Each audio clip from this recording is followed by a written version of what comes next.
Na escola dominical, eu aprendi que estes rostos das visões de Ezequiel representavam os 4 evangelhos. O que você pensa disso, cara? Essa interpretação alegórica. Só isso. Sim. Isso é como um cara que vai ao Museu do Prado, olha para um quadro e interpreta, e vem o outro, olha para aquele quadro e interpreta, vem o outro, olha para o quadro e interpreta, mas é só uma interpretação que faz são 4 caras, aí cada um das faces é um dos evangelhos, mas é uma interpretação bem alegorista e que não pode ser levada a sério. Tudo que é alegorizado sem nenhum respaldo simbólico pré-afirmado na Escritura para aquele tipo de alegoria é obra de ficção e de construção, e somente isso. E aí? Vamos lá, eu estou catando mais aqui enquanto você fala. A outra aqui, ó. Eu não acredito em bruxas, mas que elas existem, existem sim. Sabendo que não pode se provar publicamente e com certeza a existência dos OVNIs, me arrisco e digo que creio. Necessariamente são anjos ou demônios? Não pode existir formas de vidas extra-humanas além de anjos ou demônios? Aí ele faz 2 perguntas e depois ele mesmo responde. Deus sabe. Claro. O que você me diz, Caio? Deus sabe. Triangulou. Deus sabe. Isso. Acredito que seja uma raça diferente, pois como Deus falou, que nos fez a sua imagem e sua semelhança, por que Deus falaria isso?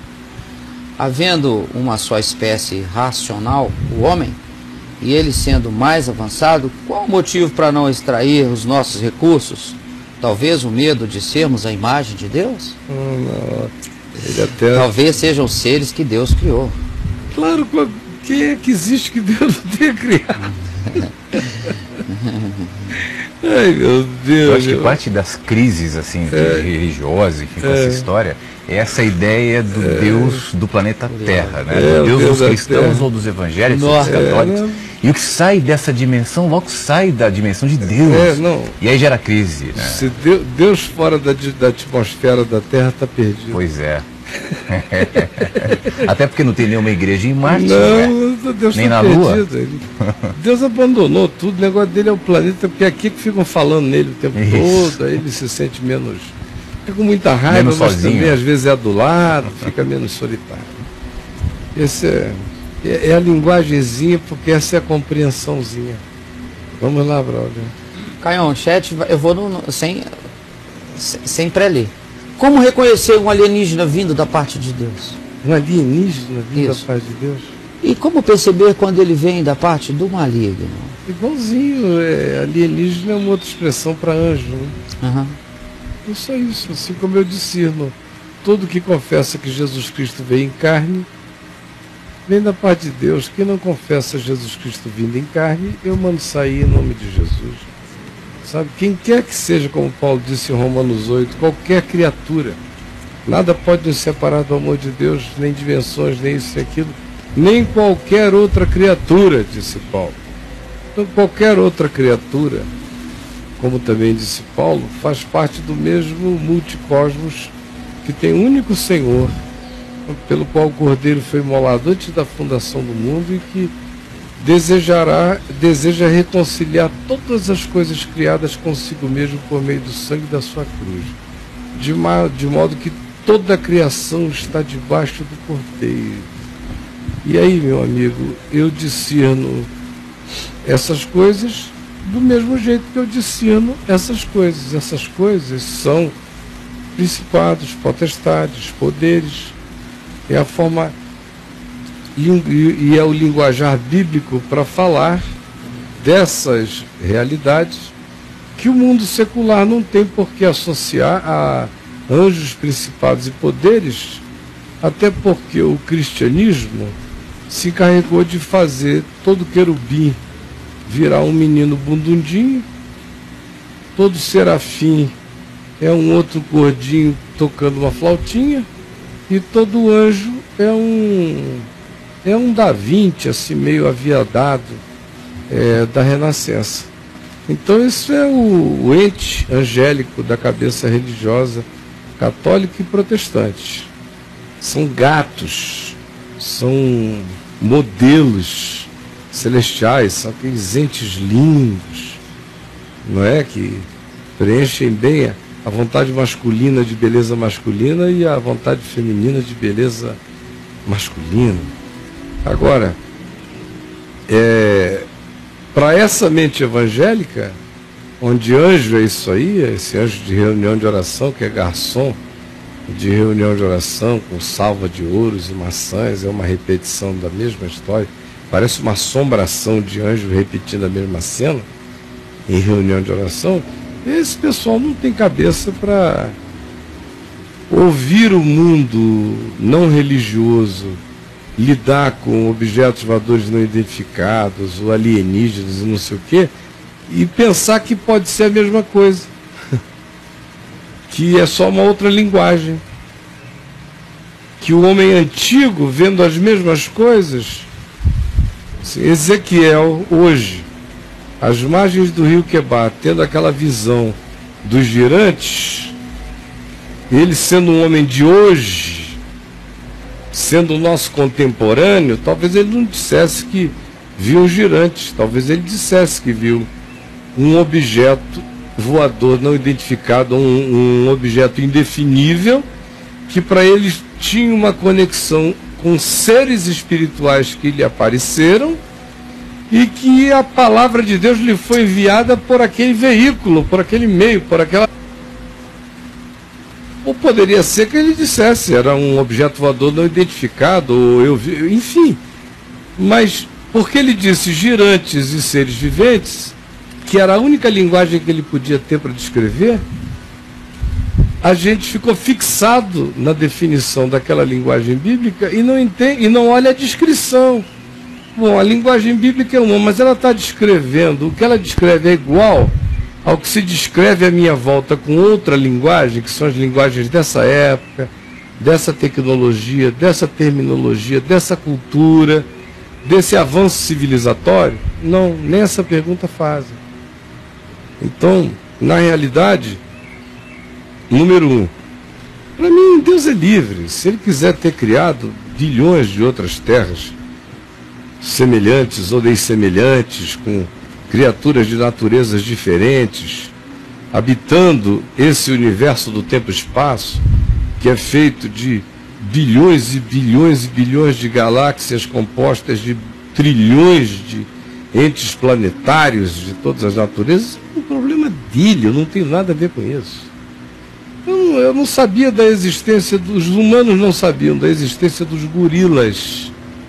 Até 100 anos atrás, sabia disso, Bruno? Não sabia não, os gorilas eram desconhecidos. A humanidade não conhecia os gorilas até 100 anos atrás. É mesmo, cara? Quando avistaram os primeiros gorilas, foi um choque antropológico. Teve gente pensando que estava lidando com a categoria humana e não símia. Olha isso. Até 100 anos. Todo dia a gente vê aqui na Terra criaturas que a gente não conhecia.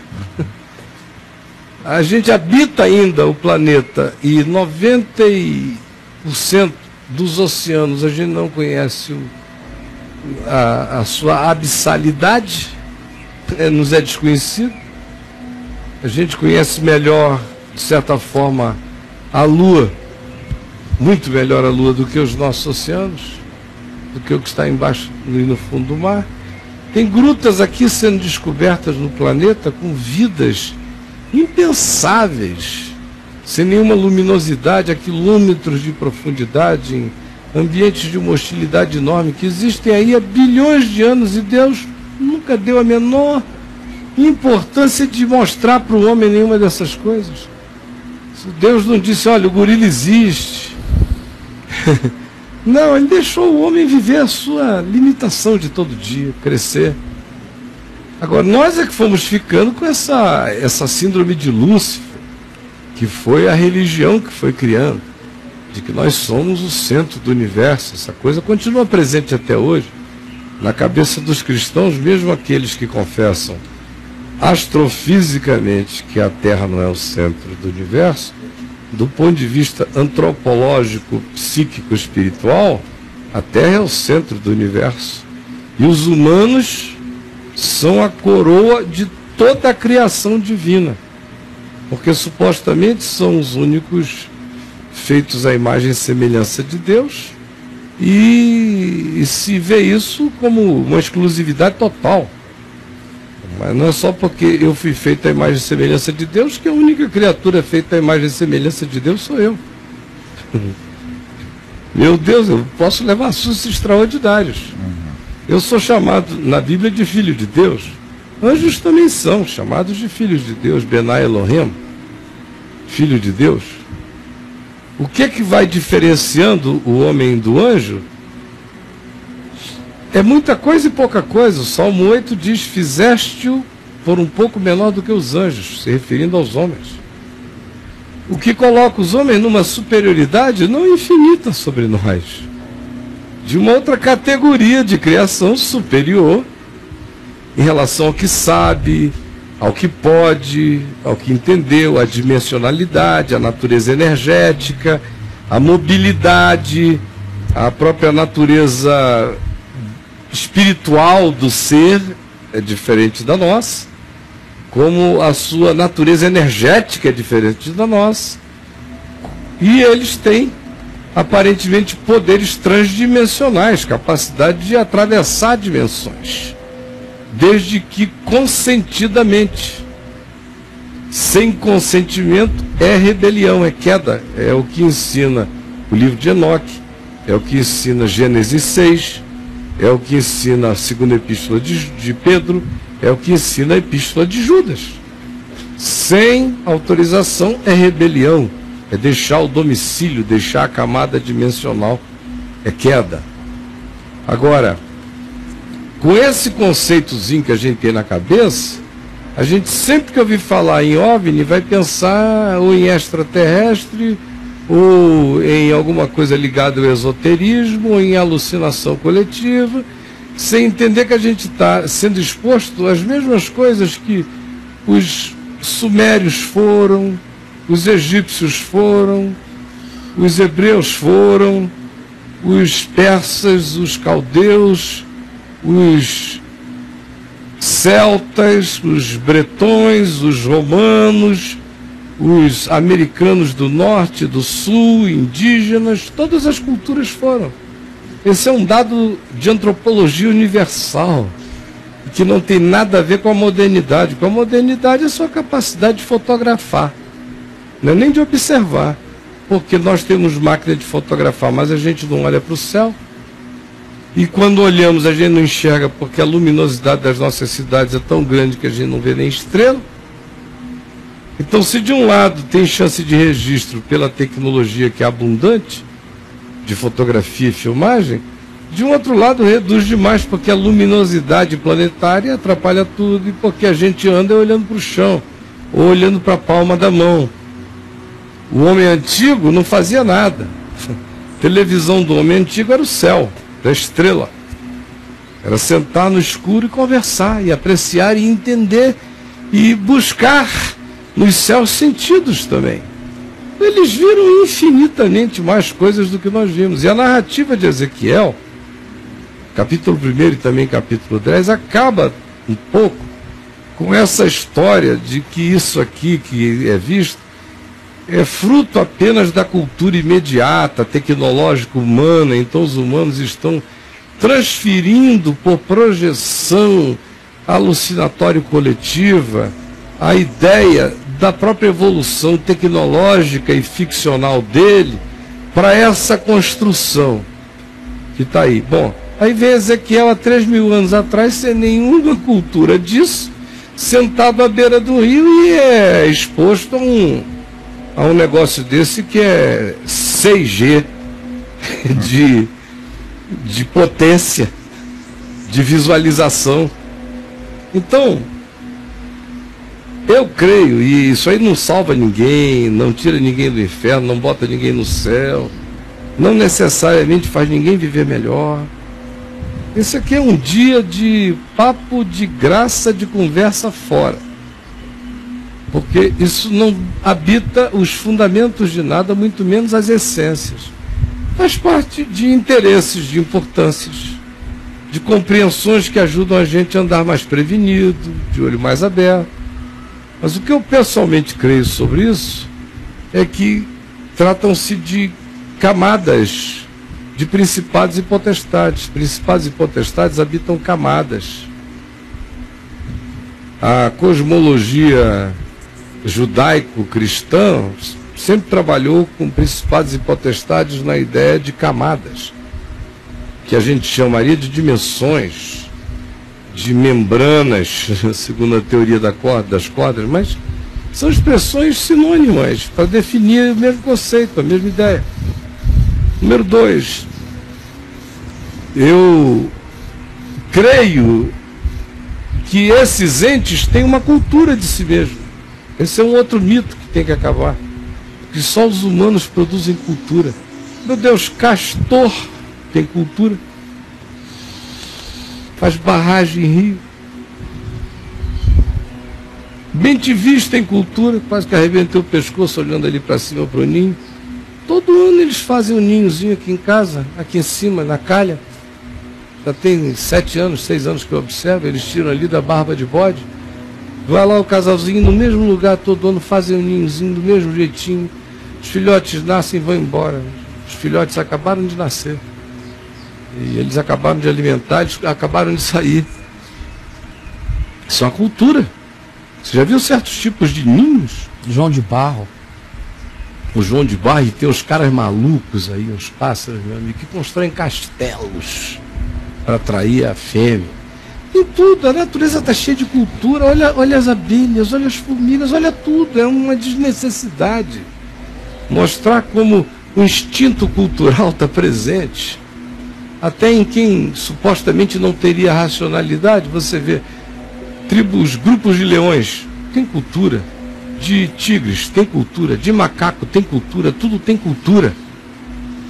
É um modo de ser, de fazer, de construir, de operar, de preparar. É cultura mais sofisticada, menos sofisticada, mas é cultura. Imagina anjo. Imagina anjo. Se eu, humano, produzo cultura, se o castor produz cultura, se os macacos produzem cultura, se as aves produzem cultura, por que os anjos não podem produzir cultura? Quem disse, se eu sou feito um pouco menor do que os anjos, eu tenho interesse em criar? Por que os anjos não têm nenhum interesse em criar? Será que queda para anjo também é criar sem precisar? Só por criar? A gente ainda vai ter surpresas extraordinárias, mas a minha convicção é de que anjos são entes de criação também. Para nós, eles são chamados de anjos, mensageiros, porque a relação deles estabelecida por Deus conosco é de recado. Foi de recado no Velho Testamento, porque é cada vez mais Deus falando com a nossa consciência, sem o mensageiro todo à nossa volta. O anjo do Senhor acampa-se. Agora, a nesse apareceu, mas diminuiu, e diminui quanto mais a consciência humana cresça na percepção do Evangelho do Espírito. Veja, quantas visões de anjo Paulo teve? Você conta em 3, 2. Quantas de anjo Zacarias teve? Dezenas. Por quê? Houve um upgrade na consciência da humanidade depois de Jesus, depois do Pentecostes. Quanto mais adultos ficamos. Mas, anjo, o Salmo 8 diz, fomos feitos um pouco menor. Então você pega tudo que um humano tem potencial de fazer e aumente, com perspectivas muito maiores, porque fostes feito por um pouco menor do que os anjos, na perspectiva de expressão de poder, ou de inteligência, ou de seja lá do que for. Todavia, a diferenciação entre ser humano de um lado e ser um anjo do outro, dá a eles uma condição de superioridade em muitos aspectos, na existência mensurável como poder, saber, mobilidades, capacidades, potências, inteligências, superiores a nós. Portanto, se eu sou capaz de cultura, porque ele não é? A outra aí, porque uma das perguntas que eu já ouvi, mas para que o aparato de Ezequiel? Não é? Para que o aparato de Ezequiel? Porque outra noção é, anjo não precisa de aparato. Então, para que o aparato? Ora, se anjo não precisa de aparato, por que o tatalar das asas? Por que a construção do anjo de Ezequiel tem asa, por exemplo? Teoricamente, anjo não precisaria de asa. E asa é um aparato, né? É um aparato. Para que asa? Tem tanta manifestação de anjos na Bíblia que onde a história da asa não entra. Só foi, virou uma chama, subiu. Era um relâmpago que caiu e falou. Tem todo tipo de manifestação. Mas para que o aparato, a asa? Ora, para que roupa? Roupa é aparato. Por que nunca se diz, e se viu um anjo nu? O anjo vestido é um anjo que tem cultura, ou que se há cultura em relação a nós. Então, entender essa superioridade, inclusive de interesse e potencial criativo dessas criaturas, é o mínimo que eu devo admitir. Porque senão seria de uma presunção extraordinária. E aí o aparato pode ser malévolo e pode ser benéfico. Em Ezequiel, o aparato aparece, vou outra vez, não é a Bíblia que está afirmando. Estou dizendo, é o que eu creio, e não é para salvação, é uma expressão da minha consciência na vida. Com licença? Então, o que eu creio, quando eu leio Ezequiel há tantos anos, eu fui ficando cada vez mais vinculado à ideia de que os girantes, as rodas de Ezequiel, são entes de uma natureza que eu diria de uma mecanicidade orgânica. Elas carregam, são entes de natureza cibernética, muito mais avançado do que a gente pode imaginar o cibernético. Ou seja, é um aparato vinculado orgânico, que se vincula de uma maneira orgânica ao ente que o controla, como Ezequiel diz, que são os seres viventes que o controlam. Não precisam dele, eles só estão vinculados a um ente espiritual que lhes é exterior. Alguém pergunta, por que? Eu não sei. Agora eu só sei o seguinte, não vejo nenhum problema em que uma civilização angelical, vamos chamar assim, para a gente começar a transformar em anjo, menos em idiota e em criatura, uma civilização angelical pudesse ter interesse em cultura, criação, construção, como também não teria nenhum problema de pensar o seguinte, foi depois que Caim matou Abel e que saiu, antes do dilúvio, é que começa o desenvolvimento cultural da humanidade, armas, tecnologias, isso e aquilo. Quando a gente chega em Gênesis 6, com a presença dos Benai Elohim, dos alienígenas do Gênesis, dos Benai Elohim, dos filhos de Deus, inseminando as filhas dos homens com iniciativa genética na humanidade, alterando a humanidade e a criação, em razão do que vem o dilúvio, a gente também vê que aquele foi um mundo em que houve um desenvolvimento tecnológico extraordinário, a ponto que o livro de Gênesis diz que descendentes dos Benai Elohim, na mistura com os humanos, vieram os Nefilim, que são híbridos, os Nefilim, são entes híbridos. Olha, a Bíblia está falando que um dia na Terra reinaram os híbridos. Reinaram os híbridos. Agora, o Gênesis vai dizer, então surgiu uma raça de híbridos. Não era nem a linguagem, só disseram, possuíram as filhas dos homens, os quais lhes deram filhos, varões poderosos ou que dominaram todo o mundo antigo. Milhares de anos de dominação, de construções, de coisas extraordinárias, de tecnologias, de loucura. Olha, a antiguidade da Terra pré-diluviana teve mais loucura e tecnologia e magia do que a gente pode sonhar que houve.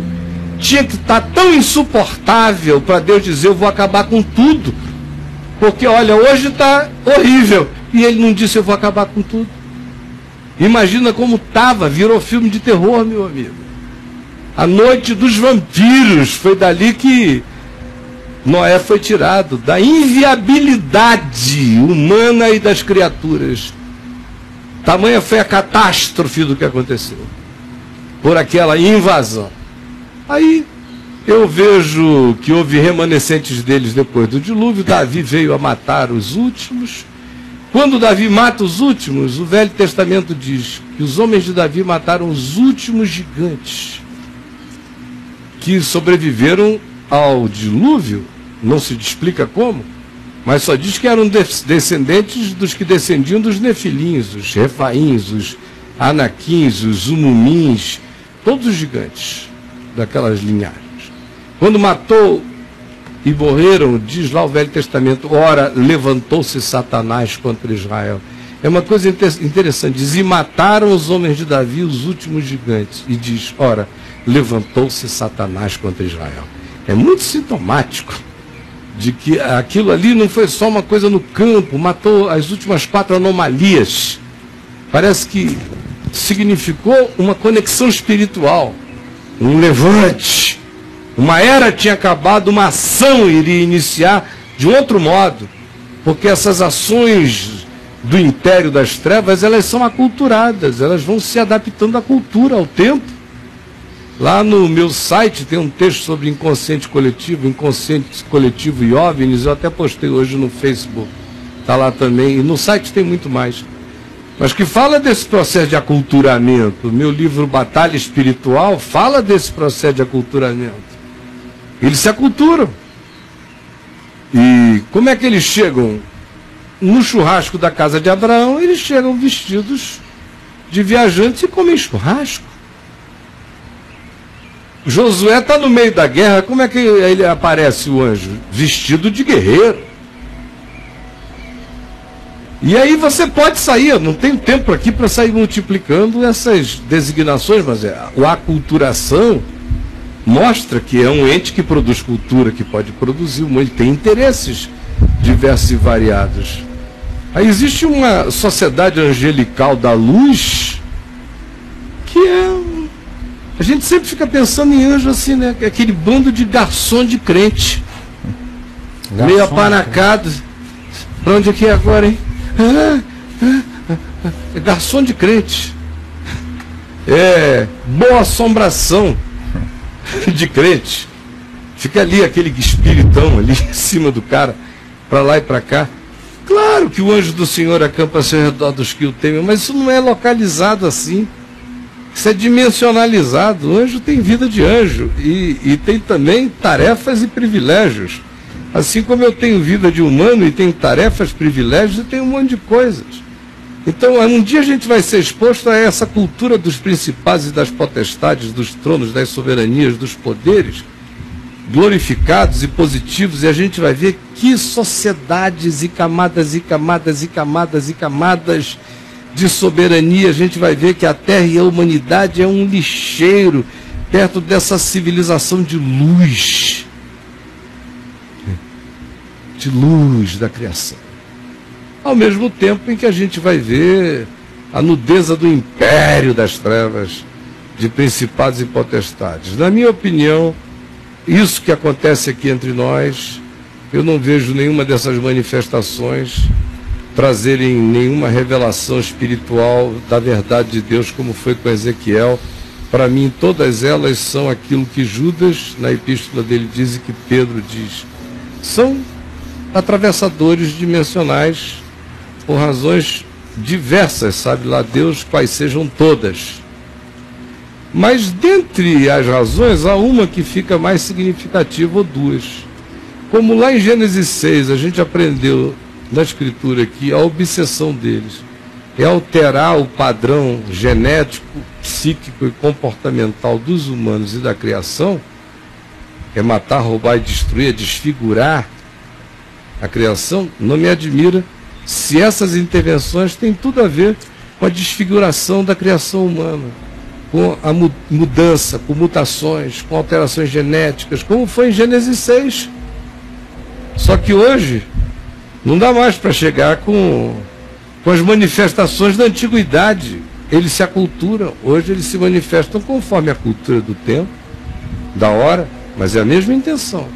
Segunda intenção para mim, que é óbvia, dentre tantas outras que possam existir, é aquela de criar o processo de manipulação. De manipulação mesmo, porque Jesus advertiu dizendo que no último tempo haveria uma proliferação de sinais no céu, de sinais do céu e de expressões de coisas espantosas. A meu ver, essas expressões são sinais no céu, do céu, e são expressões das coisas espantosas, que Jesus apenas descreveu como espantosas, porque espantosas seriam e precederiam a última hora. E eu creio também, é apenas uma opinião minha, mas que eu expresso aqui sem titubeio, porque até ao momento é assim que eu creio, isso não é dogma. Se eu mudar de ideia, eu direi a vocês com toda honestidade, mas eu creio que é um processo de pavimentação da mente humana para ficar completamente aberta à manifestação que seja alienígena na perspectiva de um vínculo onde a gente vai admitir um monte de intervenções dessa natureza como se fossem intergalácticas, e na realidade nós vamos estar nos submetendo e nos sujeitando conforme os moldes da cultura contemporânea. Quando isso vier a se tornar completamente concreto, nós vamos estar apenas repetindo o modelo aculturado de Gênesis 6. Quando isso for acontecendo, porque acontecendo já está. Os interesses já estão, eu tenho no meu coração também, eu creio, uma quantidade enorme de coisas na Terra penetradas, pervadidas. A gente sabe que a União Soviética leva isso a sério há muitos anos, que Hitler levou isso mais a sério do que todo mundo, e que buscou contato, invocou esses entes como quem invoca espíritos. Eu já mostrei aqui 3, 4 documentários diferentes só sobre isso. Como na Alemanha do Hitler, esses entes eram invocados como se invoca o Dr. Fritz numa sessão espírita. E o pedido era de poder, pedindo tecnologia, pedindo aparato, pedindo conhecimento. Então está tudo muito misturado, muito embolado, e o buraco é infinitamente mais embaixo do que a maioria de nós percebe. Eu teria muito mais para falar. Quem já me ouviu falar sobre isso aqui no Papo de Graça umas 30 vezes sabe que eu teria muito mais para falar, mas eu vou parar por aqui porque só faltam 25 minutos para terminar.